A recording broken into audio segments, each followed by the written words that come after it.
législation en psychiatrie, c'est quand même un domaine qui est important, qui fait partie de notre travail au quotidien, sur lequel on ne doit pas faire d'impair. Il faut vraiment avoir des apports de connaissances théoriques vraiment solides. Et à partir de là, on a commencé à réfléchir, savoir comment on pouvait amener le sujet autrement. Là, du coup, est venue la réflexion autour du jeu. C'est le jeu de Vous avez le droit. Donc au fond, toutes les thématiques concernent les soignants du centre hospitalier et toutes ces thématiques-là, les soignants peuvent être confrontés à ces questions-là. C'est du quotidien. C'est du quotidien, d'accord. Moi, je suis garante des réponses, mais j'essaie que ça soit une co-construction avec les expériences du coup des agents eux-mêmes.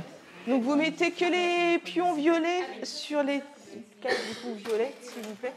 À la fin du jeu, si on n'a pas réussi à aborder toutes les questions, on en reparle après.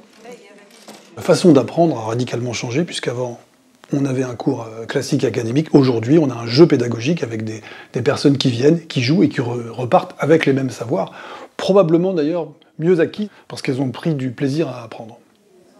Certaines informations peuvent être cachées au patient dans son intérêt. Vrai ou faux ?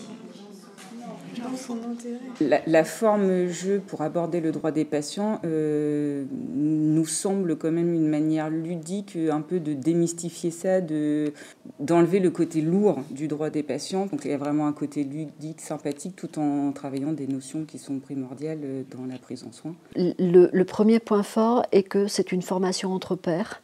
C'est un jeu qui a été conçu par des professionnels et avec une vraie volonté de créativité.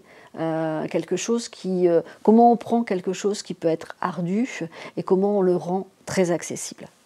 Les publics destinés à ce jeu, ce sont tous les personnels soignants, infirmiers, aides-soignants, mais également, je pense à des personnels administratifs et techniques qui côtoient aussi les patients de l'établissement.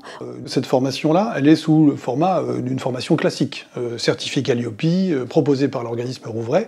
Elle bénéficie à ce titre de l'évaluation des compétences acquises, de l'évaluation de la satisfaction, de l'évaluation des formateurs, etc. Et on a constaté à cette occasion que les retours sont très bons en termes de satisfaction. Alors, on est à plus de 95% d'avis positifs.